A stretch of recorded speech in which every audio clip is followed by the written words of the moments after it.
Saludos, ¿qué tal? Desde la ciudad de Miami, un placer que estés en sintonía con nosotros, un tremendo orgullo y también el agradecimiento grande para las personas que están en sintonía con este espacio frente a frente. Recuerde que me puede sintonizar de 5 a 6 de la tarde en Euforia Univisión de lunes a viernes. También estamos en formato de televisión en Roku, Fire TV y descargue la aplicación de Latinísima Radio a través de su teléfono para que puedas vernos en formato de televisión. El saludo para la audiencia de Nueva York, ahí estamos una vez a la semana en TV Quisqueya, y para la República Dominicana llegamos este espacio y lo llevamos a través de Vega TV en emisión nacional. Hoy te propongo hablar sobre un tema que está en las principales portadas periodísticas del mundo, y es que el presidente de Estados Unidos, Donald Trump, creó un grupo para tratar de llevar la influencia de la Casa Blanca a nuestra región, también para combatir las drogas en el hemisferio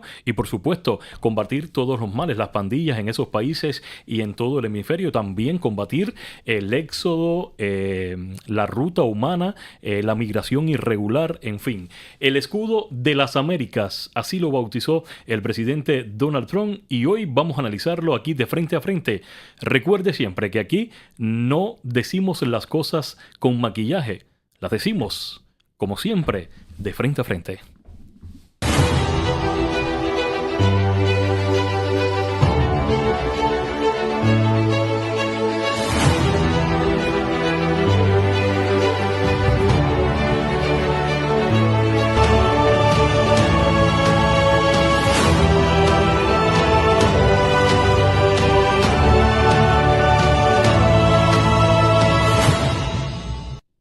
Señores, hoy voy a estar conversando con Julio Lorente, analista político cubano, artista visual, me ha acompañado en otras oportunidades.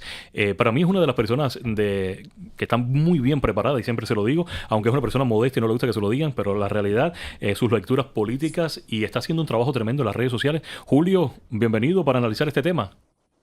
Muchas gracias, Aurelio, por la invitación a tu excelente programa y nada, asumo las palabras estas con modestia, como tú dices, porque un poco me sonrojan, ¿no? Pero bueno, viniendo de ti es un halago. Muchas Y gracias. para mí un placer tenerte en el programa. Señores, la Cumbre Escudo de las Américas es un nuevo encuentro político y también de seguridad regional impulsado, ya lo decía al inicio, por el presidente de Estados Unidos, Donald Trump, y estuvieron celebrando un primer encuentro hace muy poco aquí en la ciudad del Doral, en el sur de Florida. Esta cumbre marca el lanzamiento de una alianza de cooperación militar, de seguridad entre varios países del continente americano, aunque con la llegada de Donald Trump hemos visto en nuestra región un giro hacia la derecha. El Foro de Sao Paulo y el Grupo de Puebla, dos mecanismos de la izquierda radical impulsado por La Habana y por Fidel Castro en su momento cuando cayó el campo socialista de la Unión Soviética, bueno, se ha quedado rezagado ante el conservadurismo, la derecha que ha llegado al poder aquí en los Estados Unidos. Pero ojo con esto, que lo voy a analizar más adelante. Realmente hay tres países muy claves en el enfrentamiento, y cuando digo muy claves en el enfrentamiento me refiero de que siempre han jugado un papel con el tema del narcotráfico. Desde sus tierras se ha exportado muchísimo narcotráfico hacia el norte, y cuando hablamos del norte, específicamente hacia aquí, hacia los Estados Unidos, estoy hablando de México, un vecino de esta nación. También estoy hablando de Colombia y estoy hablando de Brasil, que realmente no estuvieron en esta cumbre. Más adelante voy a tratar de abundar un poco más en algunos aspectos que a mí me chocan, porque toda la prensa internacional se ha centralizado en estas tres naciones y se han olvidado, por ejemplo, de Cuba, que también tiene un papel dentro del narcotráfico. Y no lo digo yo, hay mucha gente que ha revelado esos contactos que ha tenido el castrismo con organizaciones de narcotráfico, pero bueno, eso más adelante lo voy a hablar con los expertos. Voy a presentar ahora en esta primera parte del programa precisamente un trabajo periodístico donde habla sobre la alianza Escudo de las Américas. Veamos y después entramos en debate. El presidente de Estados Unidos, Donald Trump, presentó el llamado Escudo de las Américas, una alianza firmada en Miami con varios líderes latinoamericanos para combatir a los cárteles del narcotráfico. La iniciativa, inspirada en una versión renovada de la doctrina Monroe, planteó una alianza político-militar que permitirá incluso el uso de la fuerza letal estadounidense en la región. A la cumbre asistieron aliados cercanos de Washington como Javier Milei, Nayib Bukele y Daniel Noboa. De hecho, Ecuador ya inició una operación militar conjunta con Estados Unidos contra el cártel colombiano Comandos de la Frontera. Pero no estuvieron presentes líderes como Claudia Sheinbaum, Luis Ignacio Lula da Silva o Gustavo Petro. La lógica de Washington es clara. La puerta no está cerrada, pero los países deben alinearse a la estrategia de Trump. El problema es que México comparte más de 3.000 kilómetros de frontera con Estados Unidos y enfrenta a algunos de los cárteles más poderosos del continente. Por eso, expertos advierten que excluir a México podría aumentar la presión para una intervención directa o tensar aún más las relaciones entre ambos países. Y detrás de todo hay otro objetivo estratégico: cerrar el paso de la creciente influencia de China en América Latina. Iniciamos el debate, vamos a la sala Zoom con el invitado Julio Lorente. Julio, es interesante porque recientemente vimos a Donald Trump, que estuvo recibiendo aquí en la Casa Blanca al presidente colombiano Gustavo Petro. Digamos, ya va de salida porque las elecciones presidenciales están a la vuelta de la esquina ahí en la nación, pero Colombia siempre ha tenido la fama y sabemos que ha sido un exportador de los primeros en la región de droga. ¿Qué está buscando el presidente Donald Trump? Precisamente agrupando a estos líderes de derecha de nuestra región para crear este grupo. Yo lo veo como la OTAN sin armamento. Es un grupo bien fuerte que pretende llevar la estabilidad, pero por sobre todas las cosas, y lo dice el reportaje que acabo de presentar, pretende también sacar de nuestra región a China, a Rusia y al propio Irán, que llevan años operando en el patio trasero de los Estados Unidos. ¿Tu lectura? Sí, por supuesto, esto es como advertía el reportaje periodístico, es la continuación orgánica del proyecto de la doctrina Monroe y sobre todo también del corolario Roosevelt de 1904. De hecho, el secretario de Defensa Pete Hess bromeaba con una conjunción entre Monroe y Donald, la doctrina Donroe, ¿no? Y precisamente parte del principio de reconfiguración política e institucional de los intereses de Estados Unidos en el hemisferio. Esto tiene que ver, por supuesto, con una vigilancia de su frontera. Esto tiene que ver con una estabilidad regional que le permita a Estados Unidos llevar a cabo ese proceso de rearticulación industrial, financiera, discursiva incluso, que se sustenta sobre una paz regional, ¿no? Una paráfrasis con la paz romana. Sobre la paz regional es que se erige la prosperidad, la riqueza, el verdadero intercambio. Y para eso hay que minimizar y llevar hasta una derrota completa a la izquierda de la región, que ha sido la principal articuladora de todos estos procesos estabilizadores. Esta estrategia de Donald Trump podría ser una contraestrategia a lo que fue en su momento el Foro de Sao Paulo, ¿no? Orquestado por Fidel Castro y el Grupo de Puebla también. Exacto, para contener, agrupar a todos estos movimientos de izquierda, sufragar toda la estabilización desde el punto de vista económico de la región y también dominar la narrativa. Y yo creo que es eso, ¿no? Es una estrategia orgánica en este sentido de tener de rodearse de los líderes ideológicamente afines que tienen una aptitud y una postura clara frente a la izquierda internacional y en la región, para desde ahí articular un proceso de confirmación y legitimación de Estados Unidos como entidad organizativa en la región, ¿no? Es interesante. Y fíjate que al inicio yo lo decía, los países que están agrupados en este nuevo escudo, el escudo de las Américas, como lo llamó la Casa Blanca, es de Latinoamérica está Argentina, El Salvador, Paraguay, Panamá, Ecuador, Honduras, República Dominicana, aquí en el Caribe, Trinidad y Tobago también en el Caribe, Guyana, Costa Rica y Bolivia. De convertir a América para los americanos, porque todavía hay mucha confusión histórica. Cuando siempre se ha hablado de la doctrina Monroe, que América es de los americanos y pensamos que América vendría siendo para los estadounidenses porque se catalogan y lo conocen en el mundo como americanos. Yo creo que lo que está implementando esta administración precisamente es convertir a América para los americanos todos, porque todos somos los americanos y es la realidad. Y Julio, yo creo que es una de las preguntas que te debo hacer y me gustaría saber tu punto de vista, que has leído muchísimo, que estás bien empapado con el tema del escudo de las Américas y yo lo veo de esta manera. Es una arquitectura, estamos delante de una arquitectura o de un proyecto arquitectónico que va a tener la seguridad regional en sus manos. ¿Cómo puede prevalecer esto en el tiempo, porque fíjate que estamos a las puertas de la esquina de una elección de medio término aquí en los Estados Unidos, que si los republicanos llegan a perder, en la política cualquier cosa puede pasar, llegan a perder su influencia y su mayoría en las dos cámaras del Congreso, vendrían los demócratas, y estoy más que seguro, que derrumbarían todo, incluyendo este paso que ha dado varias naciones con el liderazgo de Trump, que es el escudo de las Américas. Dame tu lectura sobre este tema. El gran problema que tienen las democracias occidentales es que son administradas por cortos periodos presidenciales, ¿no?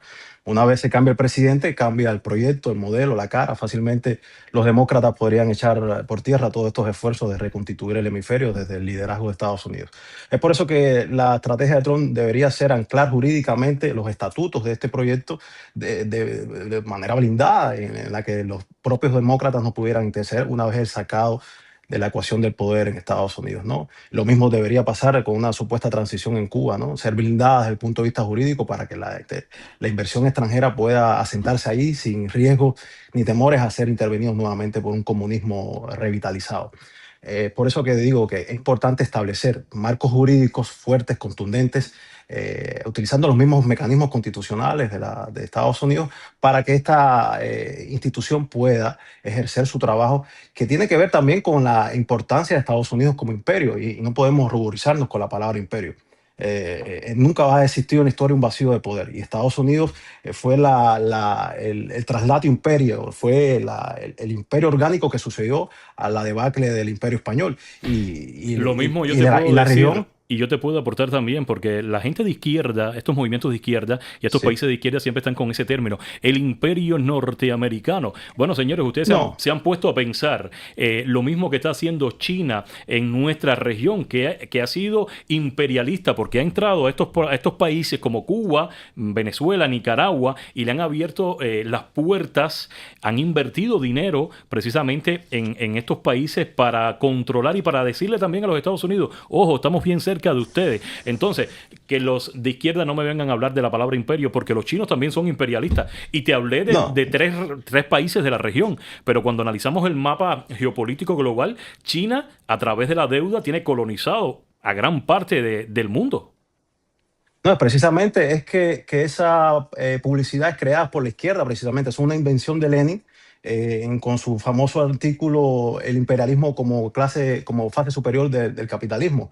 Y desde ahí puso mucho dinero para, mediante la propaganda soviética, poder anclar a la palabra imperialismo los movimientos de derecha. Y desde ahí todas las instituciones y todas las universidades y todos los intelectuales de izquierda se encargaron de promover esa publicidad. Pero no es cierto, o sea, nunca existió un vacío de poder, y siempre en geopolítica las zonas tienen influencia por un actor con fuerza.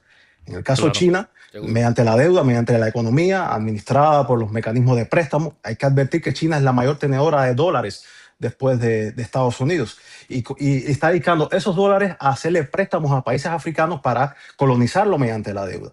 Una estructura... Y para extraer sus recursos naturales y quedarse con sus recursos naturales. Por supuesto. Por supuesto, lo mismo hizo Rusia mediante la Unión Soviética, con el CAME, con todas las instituciones que parasitaron y mantuvieron el poder a parásitos políticos, como el caso cubano, ¿no? Pero no hay que tener rubor. Esto es una estrategia, es una institución regional que responde a los intereses del imperio, que manda, que organiza, que restituye los lazos económicos, financieros de la región, y que necesita de una paz regional, la paz romana, hoy sería la paz americana, para poder entablar sus estrategias a largo plazo.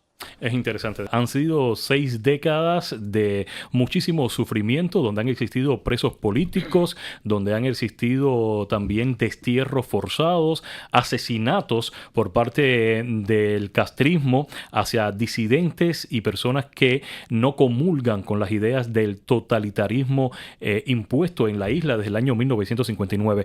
La idea de este grupo, señores, es crear una especie de coalición regional, anticárteles, donde los países puedan pedir apoyo a otros miembros, incluido a los Estados Unidos, para enfrentar organizaciones criminales transnacionales. Así lo vende al menos esta carta que ha sacado el presidente Donald Trump, creando este grupo tan importante. Y en el minuto final, antes del corte, de verdad quiero regresar a la sala Zoom con Julio Lorente, porque es interesante todo el movimiento que está existiendo en nuestra región.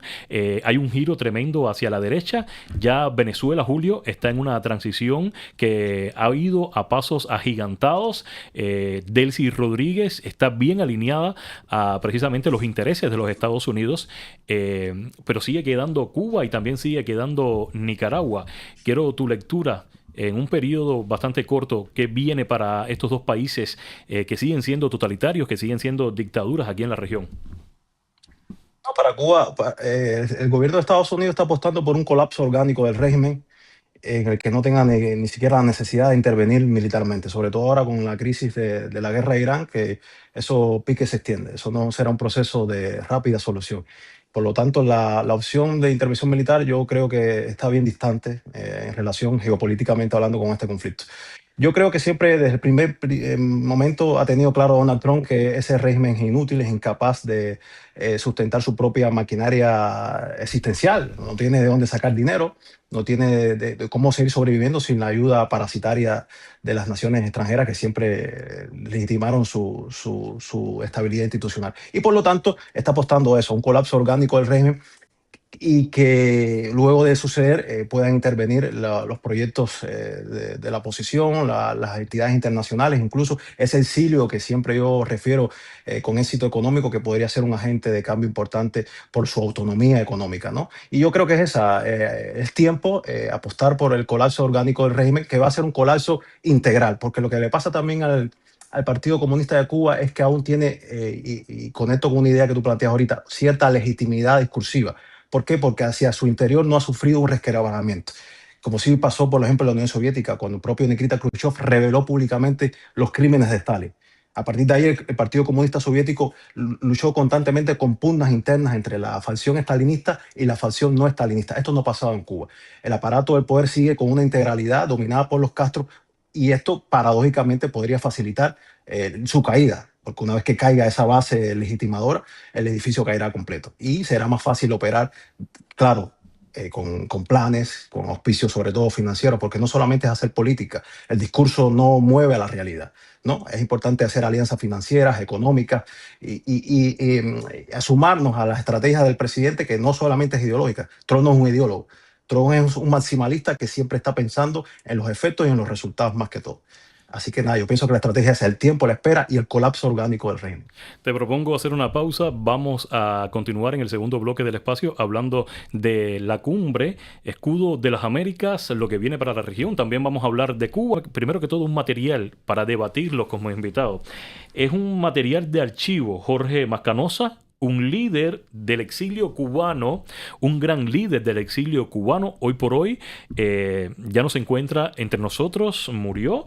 Él presenta en este material una visión o su visión para democratizar la isla.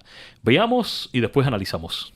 Primero, porque nosotros tenemos que hacerle llegar al pueblo de Cuba que nosotros no llegamos allí a buscar, que nosotros no llegamos allí a quitarle nada a nadie, que nosotros no vamos a reclamar propiedades, que no se le va a quitar la casa a nadie que la tenga, que nosotros lo que vamos es a dar, a contribuir, a ofrecer, a darle al pueblo cubano. Y a Cuba hay que convertirla en una nación de proletarios, hay que convertirla en una nación de propietarios, de proletarios a propietarios, de proletarios a empresarios, que el cubano se crezca por sí mismo. Y eso vamos a hacerlo a base de los créditos de carácter privado, que nos van a ayudar y a contribuir, no solamente a ofrecerle este mensaje al pueblo cubano, sino a decirle, por ejemplo, al gobierno de los Estados Unidos, gracias. Gracias por lo mucho que ustedes han hecho por nosotros los cubanos, los de aquí y los de allá en Cuba. No hay ninguna nación en el mundo que haya abierto sus brazos y sus corazones y nos haya brindado las oportunidades que nos ha brindado este país. Por eso es que no podemos ignorar el destino de Cuba al lado de esta nación. Y venimos aquí a decirte que además de nuestra gratitud, venimos a decirte que no necesitamos ayuda económica. Lo único que queremos pedirle a este país es que no hayan tarifas, que no hayan aranceles y que el mercado de este país se abra al trabajo laborioso, a la manufactura y a los productos agrícolas cubanos. Señores, si los productos cubanos se consideran dentro del mercado nacional de los Estados Unidos como mercado, como producto norteamericano, Cuba va a vivir una época sin precedentes de prosperidad económica. Cuba necesita 8.000 millones de dólares el primer año para darle un plato de comida, un par de zapatos, ropa y educación a cada cubano. Y nosotros podemos levantar en los 2 primeros años entre 27 y 36 mil millones de dólares para la reconstrucción económica del país sin un solo centavo norteamericano. Y tenemos que hablar de esa reconstrucción cubana y de esas posibilidades, no solamente para garantizarle la prosperidad al pueblo cubano, que es la única manera de alcanzar la paz. No puede haber paz sin justicia y sin progreso. Si no hay justicia y no hay participación y posibilidad para el cubano, para que pueda afianzar su propia identidad y pueda comer tranquilamente, no va a haber tranquilidad y no va a haber un sistema que podamos disfrutar plenamente y por muchos años en Cuba. Me llamó mucho la atención ese mensaje. No puede haber paz ni sin justicia, ni mucho menos sin progreso para el pueblo cubano. Regreso a la sala Zoom. Ahí está Julio Lorente, analista cubano, artista visual. Julio, hoy se habla muchísimo de una transición económica donde lamentablemente el exilio histórico, y cuando hablo del exilio histórico hablo de estas organizaciones que llevan muchísimo tiempo estando en esta lucha cívica no violenta desde esta orilla, o sea, desde la ciudad de Miami, donde este exilio precisamente en una oportunidad criticó el acercamiento de Barack Obama con la apertura económica, pero yo sé que la administración tiene un plan, pero un plan que no se ha filtrado ni se ha hablado realmente como es. Y nosotros los cubanos que vivimos una dictadura, que fuimos expulsados por esa dictadura, que fuimos reprimidos por esa dictadura y que no regresamos porque hay una dictadura, no merecemos una apertura económica que pueda convertir a la isla en un Vietnam, pero esta vez del Caribe. Yo quiero tu lectura. Lo que decía Mascanosa, su idea, su visión de esa democratización, de salvar al país económicamente, a lo que se avecina, según lo que se ha filtrado por ahora, por parte de Marco Rubio y Donald Trump. No creo que el plan que tenga Donald Trump y Marco Rubio, siendo sobre todo Trump un empresario, conociendo los mecanismos del sistema, los mecanismos empresariales para crear riqueza, sea tan ingenuo como para permitir una apertura económica sin derribar el monopolio político. Porque hay que tener consciente que el castrismo se sustenta por el monopolio político férreo. El castrismo no es capaz de reformarse, porque una vez se reforma y entra en otros actores económicos y políticos, pierde el control de la situación. Es por eso que aún en su etapa final sigue siendo intransigente, sigue encarcelando, sigue destruyendo. Yo creo que el señor Mascanosa, Dios lo tenga en la gloria, era uno de los líderes del exilio que tenía el proyecto más claro, porque precisamente logró aunar y relacionarse con empresarios con mucho capital político, pero sobre todo con mucho capital financiero. Y esto siempre pongo el punto sobre la I porque este exilio millonario, exitoso, con capacidad de inversión, no lo tuvo ninguna otra sociedad excomunista en la historia. O sea, nosotros somos privilegiados en ese sentido. O sea, el capital privado de inversión, la capacidad del libre intercambio, esos fundamentos del capitalismo que son fundamentales para desarrollar cualquier sociedad y prosperidad, el señor Mascanosa lo tenía claro. Hace falta menos políticos, hace falta menos discursos, hace falta menos verborrea y más pragmatismo en el caso cubano. Y es por eso que yo pienso que es el camino, esperar el colapso orgánico del sistema, del aparato estructural del castrismo y entrar con toda esta inversión privada que no tiene que esperar por el Banco Interamericano, que no tiene que esperar por el FMI con esa deuda parásita, sino que tiene la capacidad de levantar un capital para hacer inmediatamente y mediante esos intereses sanos, esa comunidad que ama también a su padre y que quiere regresar, puede intervenir, invertir y crear un cambio real, sustancial en la situación cubana. Voy de nuevo a la sala Zoom porque ya estamos en los minutos finales y yo creo que hay que tocar un tema muy importante. Y Julio, por ser de esta última generación, creo que pertenecemos a la misma generación. Yo soy del año 85 precisamente.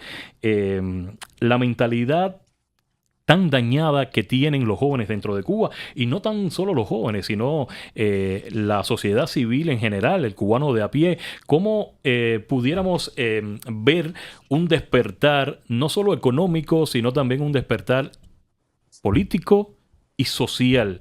Yo me quedo más con la parte social, que para mí es la que más me preocupa, porque fíjate que la gente en Cuba estará preparada para ese cambio que está brindando y ofreciendo precisamente Donald Trump y Marco Rubio, y es la pregunta que quiero hacerte porque quiero analizar, ¿no?, la mentalidad del joven dentro de la isla.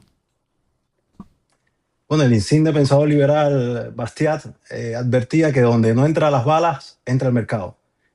Y desde esa teoría liberal, que ha sido bastante funcional a los efectos históricos, el mercado es un proceso de civilización social. No puede haber civilización ni cultura sin dinero ni prosperidad. Eso es un error. Yo cuando veo estos planes a veces de cierta oposición sublimada que piensa antes de construir una empresa, construir una casa de cultura o leer poesía, eso es un disparate. O sea, los mecanismos de funcionamiento empresarial en una sociedad de creación de riqueza estimulan a una reconstitución cívica de sus sociedades. O sea, una sociedad próspera es una sociedad que puede ser conducida con más rapidez hacia el civismo, hacia la formalización de actitudes sociales que nos permitan ser civilizados, construir instituciones fuertes y vivir en democracia. Pero es muy importante poner este acento en el mercado, en la libertad económica, en la capacidad del cubano invertir con un marco jurídico sólido que impida que cualquier aparato de gobierno llegue y le pueda arrebatar nuevamente sus prosperidades, porque parte del daño antropológico también en la sociedad cubana es el socialismo apegado que tienen muchas personas y con capacidad incluso de acceder a esa Cuba futura a posiciones de poder. Ese socialismo crónico, esa visión socialista degenerada que sigue hablando de justicia social, que sigue hablando de presupuestos públicos, que sigue hablando de un Estado grande. Todo eso hay que derribarlo, pero mediante la prosperidad, mediante el crecimiento económico, mediante la libertad económica y el final de ese camino conduce a la libertad política y a la libertad humana finalmente. Para cerrar, y es precisamente porque lo hablaba el doctor Eduardo Arias sobre geopolítica, y a mí se me ocurrió, ¿no?, preguntarte si este escudo de las Américas vendría siendo una competencia geopolítica para enemigos que están tratando de desplazar la hegemonía norteamericana, como China a través de la economía. Tienen un plan muy bien fundamentado, China, Rusia, India, Brasil, con esto de los BRICS para desdolarizar la economía internacional. Esto vendría siendo una competencia de Washington hacia estos rivales fundamentales. Por supuesto que sí. Es que también el mundo pluripolar está en crisis. Los BRICS no han logrado articular al yuan como moneda de reserva internacional porque, repito, China es la mayor tenedora de dólares y precisa de esa cantidad para que su funcionamiento empresarial siga a toda máquina. Por lo tanto, esta estrategia de Trump intenta remarcar esa hegemonía mundial de Estados Unidos como imperio, dominando no solamente desde el punto de vista geopolítico, sino desde el punto de vista financiero. Es muy importante esto aclararlo para seguir equilibrando los flujos internacionales y que él siga a la cabeza. Por lo tanto, esta institución o este proyecto es un derivado natural del War of Peace, de la Junta por la Paz, que inauguró el presidente en enero del 2026. De esta visión geopolítica de reorganización y reestructuración de la preeminencia de Estados Unidos, que después de la administración de Biden quedó tan devaluado, sobre todo con el conflicto en Ucrania, y que ahora intenta reconstituirse desde una alianza de ideologías afines con una misma visión y que encuentran también un enemigo en común, que es la izquierda internacional. Oye, un placer haberlos tenido a los dos aquí en el espacio. Lamentablemente el tiempo en televisión y radio pasa rapidísimo. Es un tema bastante interesante, es un tema para seguir analizando. Creo que en el futuro lo vamos a analizar porque en el 2028 en la política puede pasar cualquier cosa. Si se mantienen los republicanos en el poder, vamos a ver otros proyectos, otras iniciativas como este tipo, pero sí, lamentablemente pierden en noviembre los escaños, la mayoría en las dos cámaras del Congreso de los Estados Unidos, o llegan a perder las elecciones. Bueno, todo el trabajo que se ha adelantado en la región, estoy más que convencido que va a tener un retroceso total. Recuerde, esto es Frente a Frente, donde las verdades no se maquillan, las verdades se discuten, se dialogan y se ponen sobre la mesa. Soy Orelvis Cabrera, nos volveremos a encontrar.